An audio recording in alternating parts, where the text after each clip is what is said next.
Today we're looking at this outside water faucet. It has a drip around the valve stem here. So one reason this is a big deal, it's not that it's wasting a little bit of water, because you're just running water out of your garden hose anyway into your yard, garden, whatever, but it's the fact that you have this constant drip going down against the foundation of your house, or especially if you have a basement. You don't want that going down against the basement walls for an extended period of time, because if you have any issues, that will sure make them show up. So we're going to take this apart. We're going to change the seals in it and show you how it works. Okay, so I've shut the water off to the spigot, and so now we're going to take it apart. So there's two things. The leak that we have is actually up in the front part, but since we've got the water shut off to the house, let's go ahead and take the whole thing apart. So I want to show you, this is a frost-free or freeze-proof water spigot. It's got this extra long stem on it. The seal that shuts the water off is actually way back here. This is 12 or 14 inches back inside the house. And what that does, the water's shut off way back there. There's no water out here in the wintertime. If you have a hard freeze, it won't freeze and burst your pipes, because there's no water in the pipe up here on the outside of the house. It's all way back inside the wall.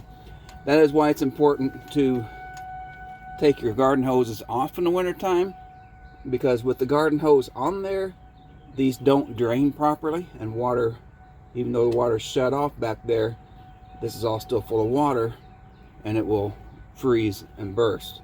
So that's why you take the hose off in the wintertime, so that your freeze-proof spigot can actually work properly. So anyway, so the seal we're having a problem with is actually behind the knob here. I'm going to go ahead and replace this seal and put it back in place, so that it'll be easier to work on. Okay, so we replaced the seal there.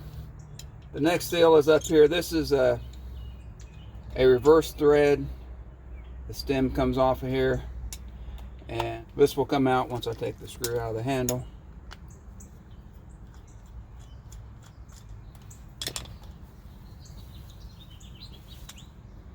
Okay,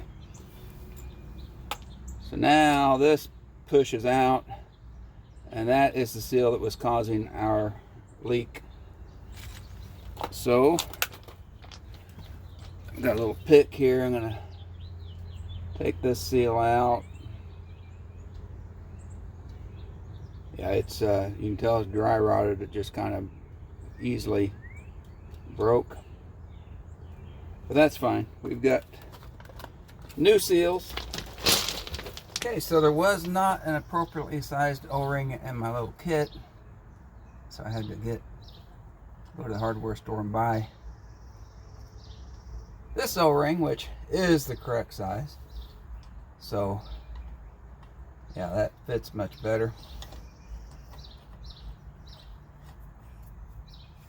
So there we go. We'll put that back together.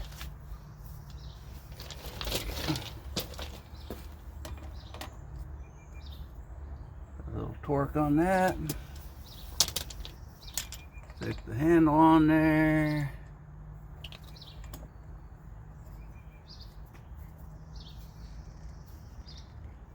Okay, now, yeah, we have nice smooth action there. I'm gonna turn the water on. Okay, so with the new seals installed, now we can turn the water on, and no dripping there. That's great. Shut it off. Since we did change that shut off seal, let's go ahead and take the hose off.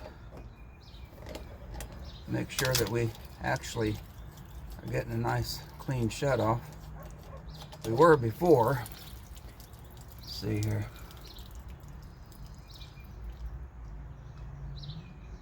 Yep.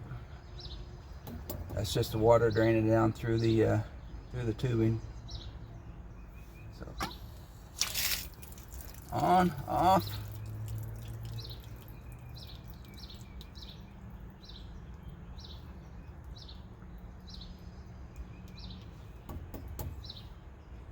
Good. No leaks. So that's how you do it.